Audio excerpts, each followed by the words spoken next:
fellow citizens of the United States of Biafra and compatriots. We have started a series of lectures, Biafra 101. We've had talk 1 to 4, and we have Biafra question and answer 101, 1 and 2.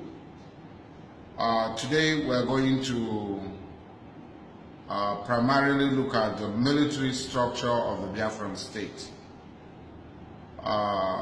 The military the military of the Biafran state will be made up of the army, the navy, the air force, and we'll also add the paramilitary, which is the immigration, the Biafran Intelligence Service, and the Biafran Bureau of Investigation. This will be the military and paramilitary at the center in Biafra. How is the Biafran military going to be formed? What will be the foundation of the Biafran military? The foundation will be drawn, the foundation will be built on the people of Biafra. The people of Biafra will own the military of Biafra. The United States of Biafra will have a military that every Biafran will have access to. For that purpose, the military will originate from the people. The military will be recruited from the people. The people will, as I said before, own the military. So there will be compulsory military service for all those who are physically and mentally fit. Compulsory military service. There are 2 phases of this compulsory military recruitment and training. The first phase is when you leave secondary school, like our secondary school. When you leave secondary school for males, you will be drafted into the army, into military training, and it will take for male 2 years and 8 months. For female, 2 years. After your university education, you'll be recruited, you'll be re-recruited, reconstructed into the army for another compulsory military training for male 2 years 8 months and for female 2 years. So cumulatively for male it will be 5 years 6 months military training. Cumulative for female it will be 4 years. That provides a level playing ground. A level playing ground for all Biafrans to have access to the military. So after the second phase of training, if you decide to continue in the military, you can decide to become an army, join the army, join the air force, join the navy, join the immigration, join the Biafran Intelligence Service, or join the Biafran Bureau of Investigation, which will serve as a federal, very small arm. The Biafran Bureau of Investigation will serve as a small arm, like a police coordinating all, because at the center there will be no police. So it will be like coordinating the agency that coordinates all, because there will be cross-border offenses.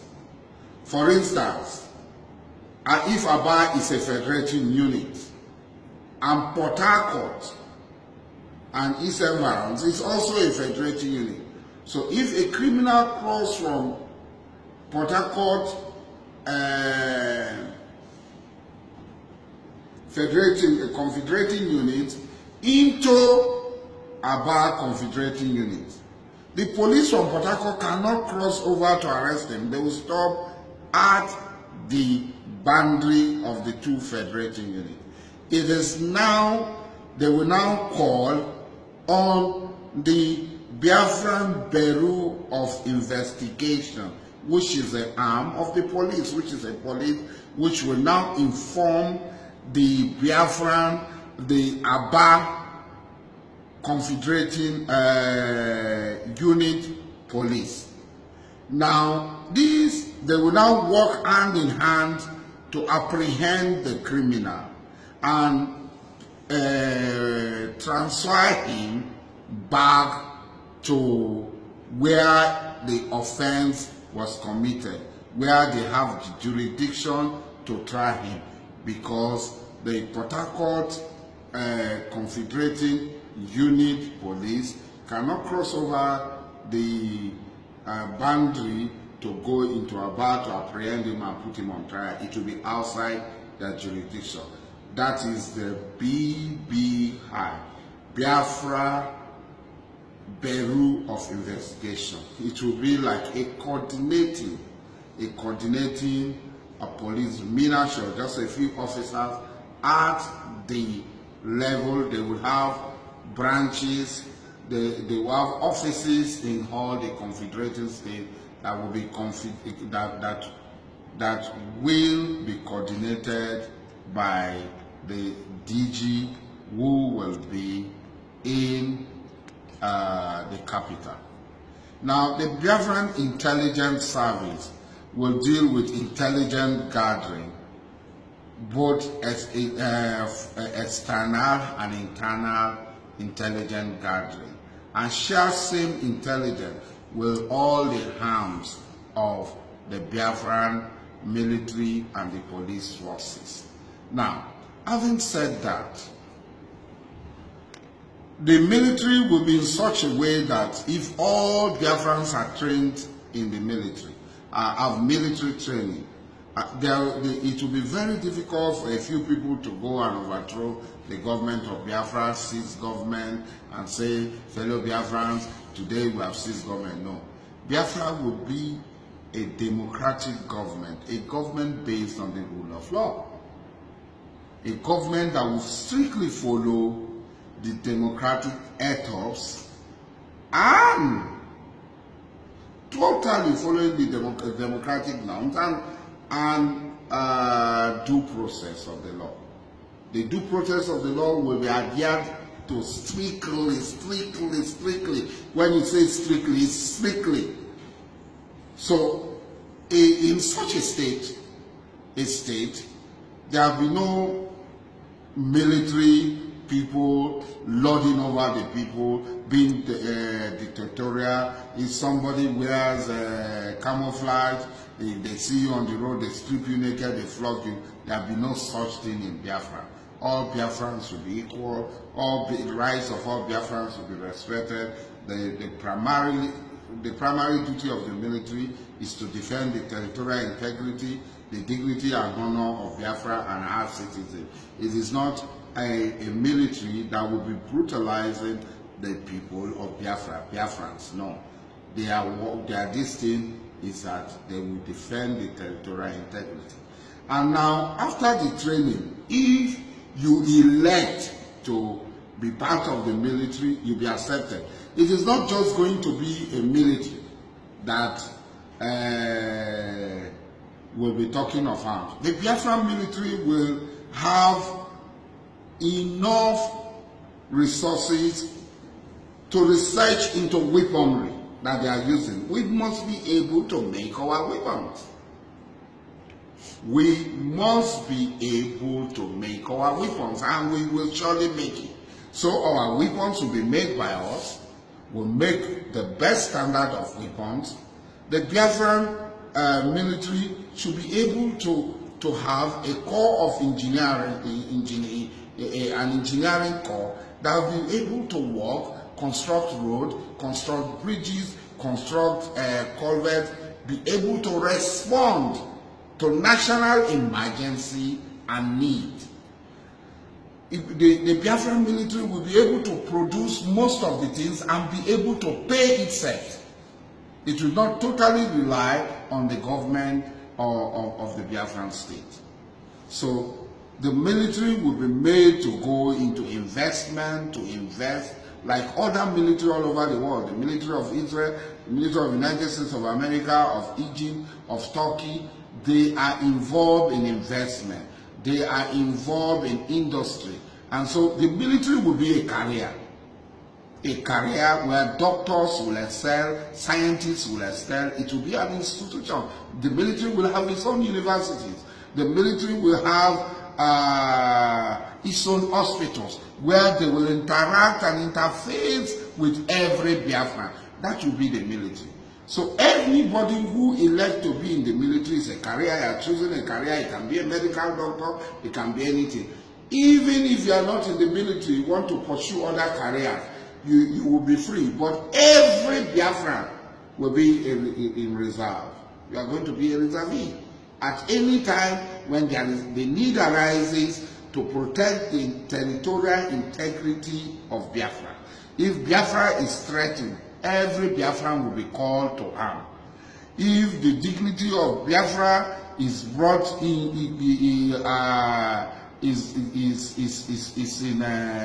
is brought into shame, we are going to reclaim our dignity, our honor as a people.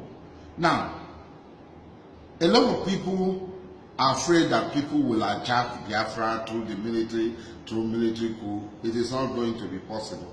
Biafra will be structured in such a way that it will be very difficult for one set of Biafrans to go and lord over Biafrans by planning military coup, because the states, each of the confederating units, will have their own police force.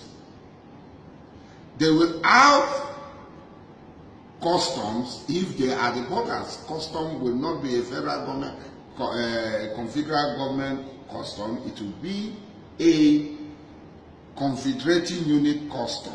They will have prison service. They will have other services, and they will be harmed. It will be very difficult for one group of people to take it upon themselves to go and plot a coup and then put Biafra to put Biafra backward by a military coup. Biafra is going to be brothers and sisters. It's going to be an uhuru. Because Kwame Nkrumah said, seek ye first the kingdom of politics, and all others will be added unto you. We'll first of all seek the kingdom of politics, the kingdom of making Biafra the greatest nation on the surface of the earth, because we have the capacity, we have the capability, we have the mental wealth to achieve that. We have the manpower and we have the mental wealth to achieve that. A lot of people are deceiving themselves. You ask them, the Asari is talking on his own, and I laugh. 50 years after, you are a Niger man, nothing had happened. 50 years after. Nothing. You talk of restructuring, they say no restructuring. You talk of abrogation of land use act, they say it's not been abrogated. You talk of resource control, they say there is nothing like resource control. They insult you every day and now.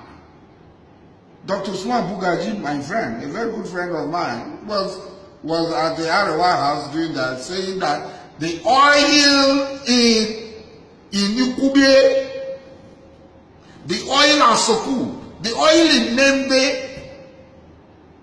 the oil at Obioku, the oil at Amatu belonged to them.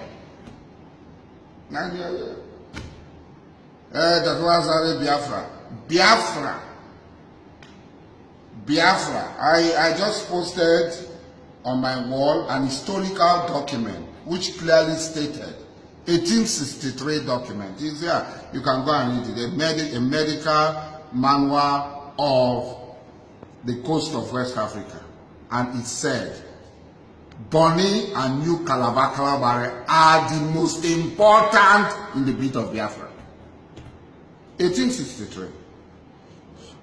So somebody just come up and he talks, deceive the people. He tells the people that, look, we are talking of Niger Delta, we are talking of this. He's a liar. He's working for the Futajelon Gambaris. Obasanjo, who had written so much on restructuring, blah, blah, blah, is now saying there is no need for restructuring.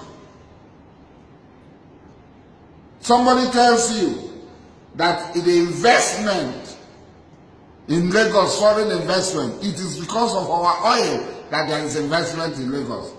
Dangote has gone to build 600 and something thousand barrel refinery in Lagos. Where will the oil come from? It is going to be from the so-called Niger Delta. You are deceiving. You set up Pandev, you set up Dimdev, you set up Totem, you talk of this in Eastern, every sort of thing. Everybody is struggling, and they say, Alaji, why don't you want to be? I don't want to be. I've seen it all. Nothing will come out of it. The only solution, the only guarantee for our future, the future of my children, the future of their children, the future of generation unborn is Biafra. If you are not in support of Biafra, you are the traitor. You are a traitor. You are a traitor. And the people, the generation that are coming, they will tell you if you are alive. They will spit on your face. They will urinate and defecate on their grave for betraying them. You come to talk, you are afraid. You are lily-livered. You are a coward. You don't want to stand up and fight. You want to remain where you are. I will not remain with you. Biafran army, the military of Biafra, will be the core foundation of the Biafran people. Our military, they said, if you want peace, prepare for war. Their cattle are everywhere in our communities. They want to build ranches on our land for their people. Every law must be made for them. Recently, Camp, they put cut-off back at 1/8 over 400. It's not enough. They brought it down to 100 and 120, so that they will make the law to suit themselves and take their people into the university.